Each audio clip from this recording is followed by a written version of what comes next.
Alright, let me talk to you. As of making this video, I've got around 700 hours of playtime in Stardew Valley, which doesn't exactly mean much. Like, I'm not that good at the game, to be honest.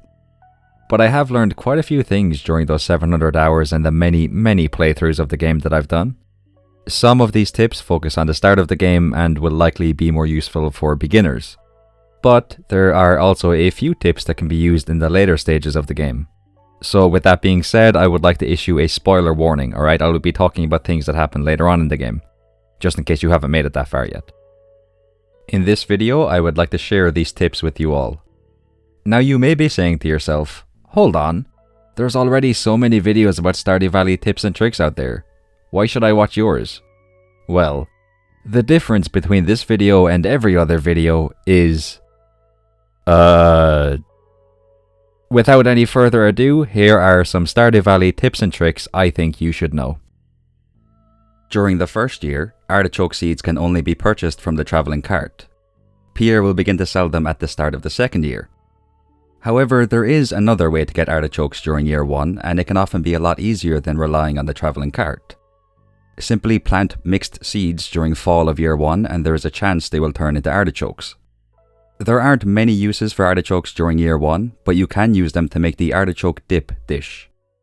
This dish is unlocked by watching the Queen of Sauce TV show on the 28th day of fall in year 1. As well as this, the full shipment achievement requires you to throw an artichoke into the shipping bin, so this can be a nice way to get that out of the way early. While a bee house is producing honey, the type of flower that has grown beside it will dictate what type of honey you get. For example, if a bee house is placed beside a fairy rose, the bee house will produce fairy rose honey. However, the flower does not have to be beside the bee house while the honey is being produced. You can wait until the honey is ready to collect, then plant a flower beside it. Once the flower has fully grown, you can collect the honey and it will still be flower honey. This can be useful if you didn't have time to plant flower seeds on the same day you placed the bee house. There are quite a few objects that you can pick up using a pickaxe. Sprinklers, seed makers, a chest, cheese presses, etc. But if you ever find yourself in a position where you need to pick a machine up but you don't have a pickaxe with you, there's no need to panic. Make sure you have currently selected an empty inventory slot and click on the machine repeatedly until you pick up the machine. The alien Rarecrow can be purchased in the casino located in the desert for 10,000 key coins. This is the only scarecrow in the game that you can place a hat on. Which I guess makes sense considering every other scarecrow in the game is already wearing a hat. The only exception to this is the 2 Rarecrows you receive for donating items to the museum. The Slingshot can be obtained from the chest on floor 40 of the mines. You can use it as a weapon by equipping it with stone, wood, various ores, or coal. At level 8 combat, you receive the crafting recipe for explosive ammo. 1 iron bar and 2 pieces of coal is required to make 5 explosive ammo. You can equip this ammo to the slingshot and use it to blow up rocks in the mines. But you can also use the slingshot to dabble in a little bit of tomfoolery. Fruits and vegetables can be used with the slingshot. More importantly, however, you can also equip eggs to the slingshot and fling them at the villagers. Though I'm sure none of you would ever think about doing that to the villagers. Right? During summer, Alex can be found at the ice cream stand beside the museum. You can purchase ice cream from him. Alex will not appear at the ice cream stand during any other season. However, there is a way to purchase ice cream despite that. If you have a horse, take it to the ice cream stand and put it behind the counter. You can then purchase ice cream from your horse. It's a win-win. You get ice cream during any season, and your horse now has a job. The spa is located in the north of Pelican Town. If you have found yourself low on health or energy, you can regenerate both by heading into the swimming pool and standing still. You can place items in the fridge in order to use them for cooking recipes. While this can be useful, you should be very mindful of what you put into them. Under no circumstances should you ever place a legendary fish into a fridge. Doing so puts you at risk of using said legendary fish to make a cooking recipe. The maki roll and sashimi dishes require any fish to make, so the last thing you want is to accidentally use the legend fish to make either of them. Your friendship with the villagers in Stardew Valley will decay each day if you do not talk to them.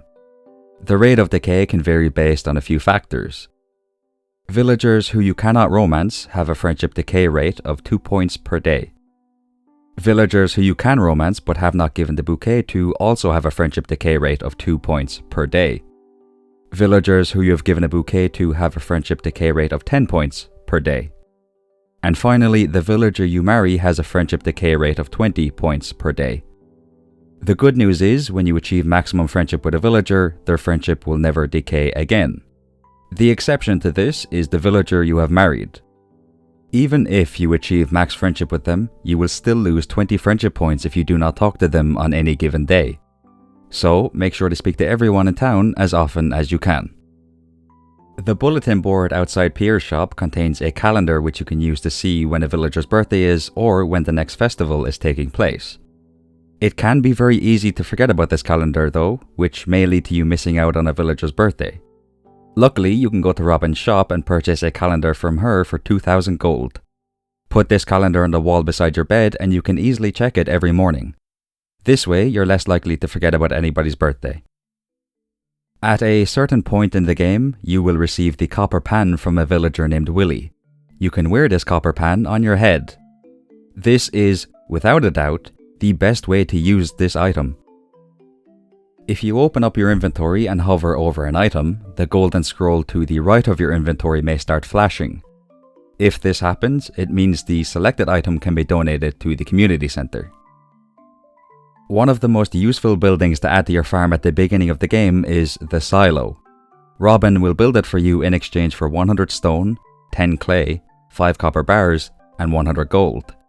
The reason why it can be so beneficial to have the silo on your farm as soon as possible is any grass you cut has a 50% chance of being turned into hay. This hay is then automatically added to the silo.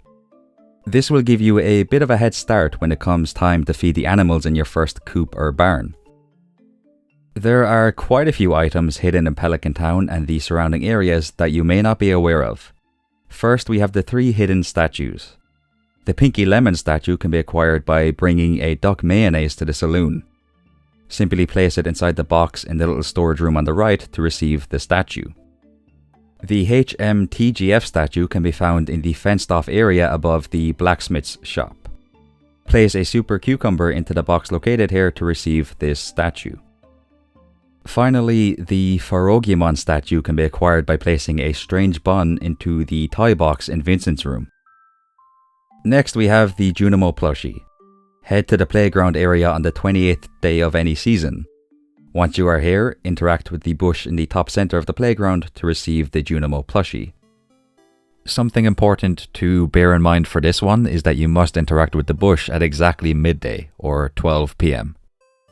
Finally, there is a ton of decorative items and one hat that can be acquired by fishing in certain areas.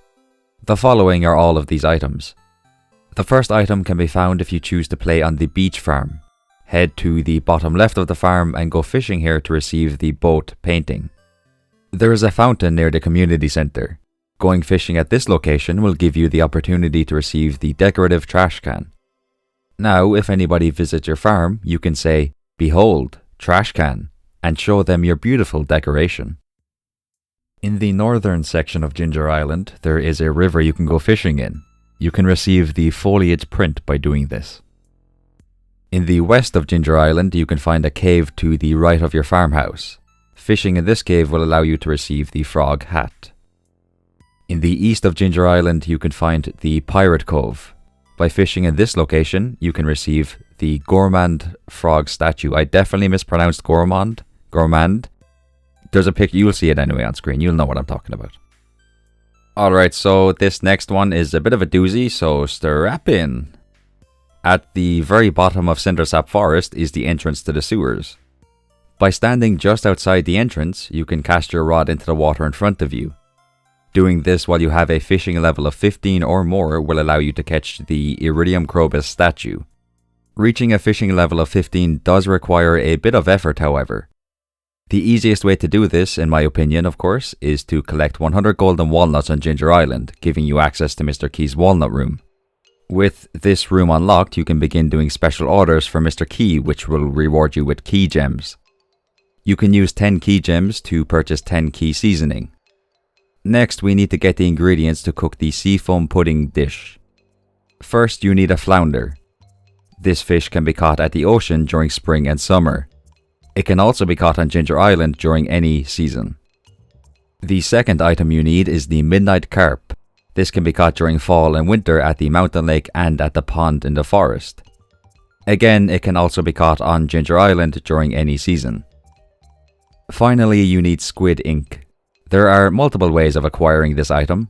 Number 1, you can defeat a monster called Squid Kid in the mines. Alternatively, if you have accepted the Danger in the Deep quest from Mr. Key, a monster called Blue Squid will appear in the mines. This monster will also drop squid ink when you defeat it. Method number 2 of obtaining squid ink is to go to the carpenter shop and have Robin build a pond on your farm. There are 2 types of fish you can throw into this pond that will produce squid ink. The first is, of course, the squid. You can catch the squid at the ocean during winter. The second fish is the midnight squid. This can be caught by fishing in the submarine at the night market in winter. Bear in mind, you can only catch the midnight squid on the 15th, 16th, and 17th of winter. This is because these are the days when the night market takes place. Of course, you also need the cooking recipe for the seafoam pudding. You receive this recipe when you reach level 9 in fishing. Now that you have everything you need, take your ingredients over to the oven in your house and use them along with the key seasoning to make seafoam pudding.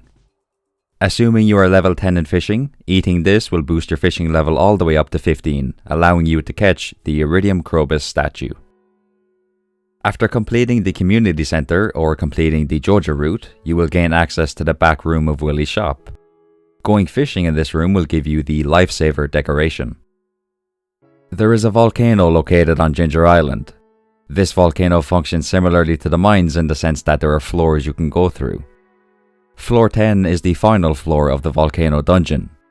When you reach this area, you can go fishing and receive the Physics 101 painting. When you have received this item, head to the exit on the left and you will find yourself back at the volcano entrance. Use your watering can to create a bridge going to the left of this area, head through the exit and you will find yourself in a hidden area with a river.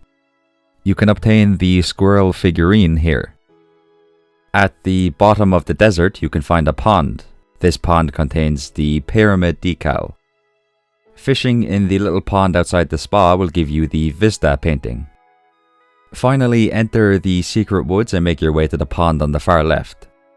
If you go fishing in this pond, then you can receive the wall basket decoration. Also, here's a little bonus tip related to the secret woods. The big log in front of the entrance to the secret woods can only be broken when you've upgraded your axe using iron bars. But if you grab a chair and place it just behind the log, you can sit in the chair and jump off it to access the secret woods early. The TV in your farmhouse is a very useful item at the beginning of a playthrough. It will also very likely continue to be useful even when approaching the endgame portion of Stardew Valley. The weather report channel will let you know what the weather will be like tomorrow. The fortune teller channel will tell you what your luck for the day is. Living off the land will give you tips on various aspects of gameplay. For example, it will let you know what forage items are available during the current season. The Queen of Sauce TV show is on every Sunday. It allows you to learn a new cooking recipe. Also, if you forget to watch the show on any given Sunday, reruns of the show can be watched on Wednesdays. So you can use this as an opportunity to learn any recipes you may have missed. Finally, we have the Fishing Information Broadcasting Service TV show. This show is unlocked after completing a special order for Pam. This order requires you to give her 12 bottles of potato juice. This TV show will provide you with information related to fishing. This includes the type of fish that can be caught during the season you're in, what time certain fish can be caught, and where exactly they can be caught. And those are all of the tips I have for you right now. So, yeah, that's it. Thank you so much for watching. I hope you enjoyed. Have a good one.